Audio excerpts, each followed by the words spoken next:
नमस्कार मित्रों, ज्योतिष गंगा के आज के एपिसोड में आप लोगों का हार्दिक स्वागत है।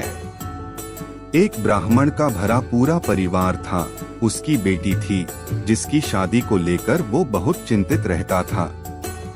लड़की बहुत सुंदर, सुशील, कामकाज में अव्वल थी, लेकिन फिर भी उसकी शादी का योग नहीं बन रहा था। एक बार उस ब्राह्मण के घर एक साधु महाराज आए। वे उस लड़की की सेवा से प्रसन्न हुए और उसे दीर्घायु का आशीर्वाद दिया। फिर उसके पिता ने उन्हें बताया कि इसकी शादी नहीं हो रही है। साधु ने लड़की का हाथ देखकर कहा कि इसकी कुंडली में शादी का योग ही नहीं है। ब्राह्मण घबराकर उपाय पूछने लगा। तब साधु ने सोच विचार करके उसे बोला कि दूर गांव में एक सोना नाम की औरत है। वह धोबिन है और सच्ची पतिव्रता पत्नी है। अपनी बेटी को उसकी सेवा के लिए उसके पास भेजो।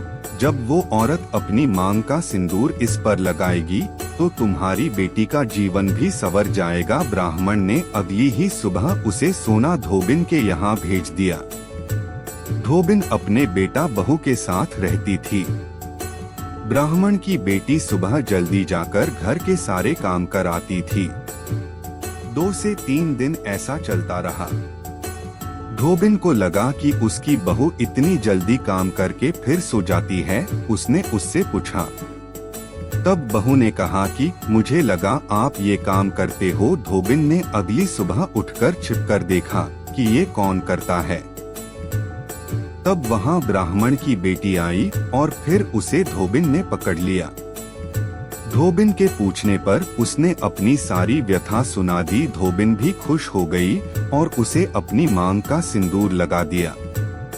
ऐसा करते ही धोबिन के पति ने प्राण त्याग दिए। ये सोमवती अमावस्या का दिन था। धोबिन तुरंत दौड़ते दौड़ते पीपल के पेड़ के पास गई।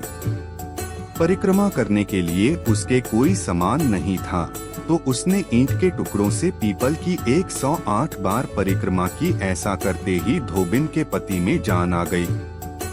इसके बाद से इस दिन का हर विवाहिता के जीवन में विशेष महत्व है। वे अपने पति की लंबी आयु के लिए प्रार्थना करती है। कुछ समय बाद ब्राह्मण की कन्या का अच्छी जगह विवाह हो जाता है और वह अपने पति के साथ सुखमय जीवन व्यतीत करने लगती है। यदि आज का वीडियो पसंद आया हो तो एक लाइक कर दीजिएगा और अपने मित्रों के साथ शेयर कीजिएगा। कहने की जरूरत नहीं, आप जानते ही हैं कि आप चैनल को सब्सक्राइब करेंगे तो आपको हमारे नए वीडियो की जानकारी मिलती रहेगी। यह मुफ्त है, आप सभी जानते ही हैं। इस वीडियो को और मुझे सुनने के लिए बहुत धन्यवाद।